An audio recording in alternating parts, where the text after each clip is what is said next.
Bismillahirrahmanirrahim. Assalamu alaikum. This is Mohammed Abdullah Khan speaking and welcome to my channel Voice of Series. In today's video, we will be covering the topic of assistance to interpret. There are a couple of things which we can cover in this topic, so for that we will be going through each topic one by one.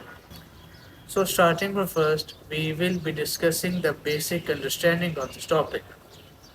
In general, to assist judges in interpreting the statute, there are various ways to do so, or in other words, there are many aids to help the judges understanding the meaning of statute.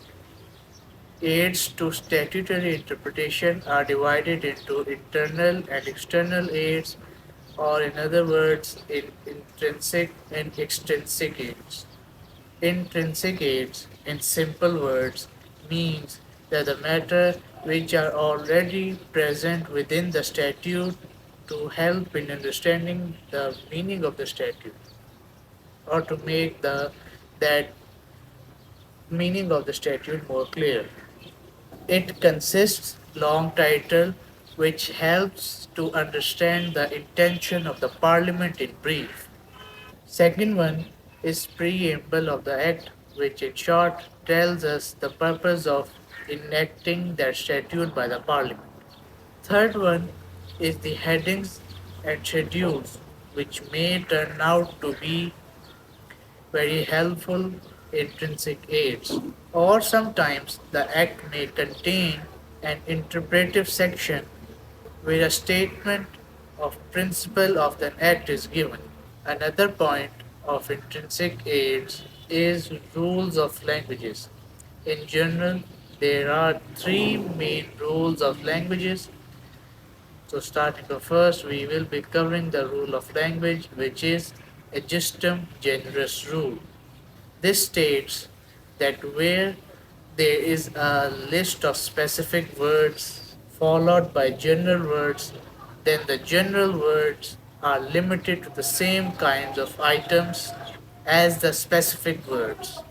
So, to understand this concept more clearly, we will be going through a case law. An example of this is that a worker hurt his eye in Hobbs versus C.J. Robertson. He claimed compensation under the Construction General Provision Regulation 1961.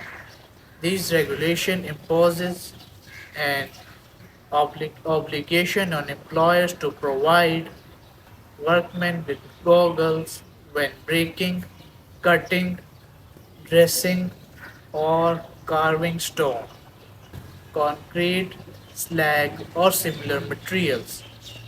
The court held that the term a similar material brick was not of the same category.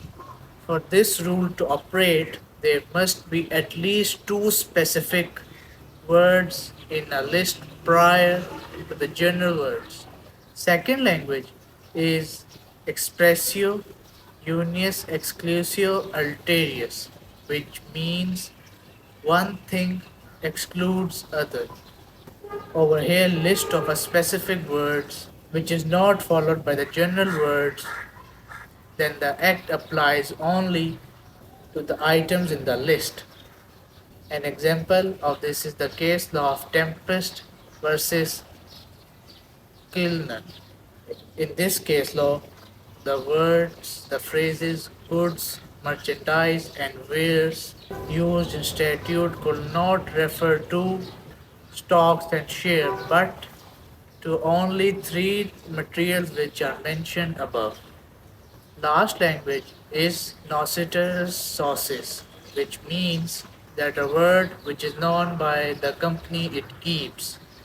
To understand this rule of language more clearly, we will be going through case law. In Bromley, London Borough Council versus Greater London Council, the question was that should GLC implement a cheap fare scheme on their transport system. The decision revolved around the word or phrase economic. Another section in the Act imposed a duty to make up any deficit as far as possible.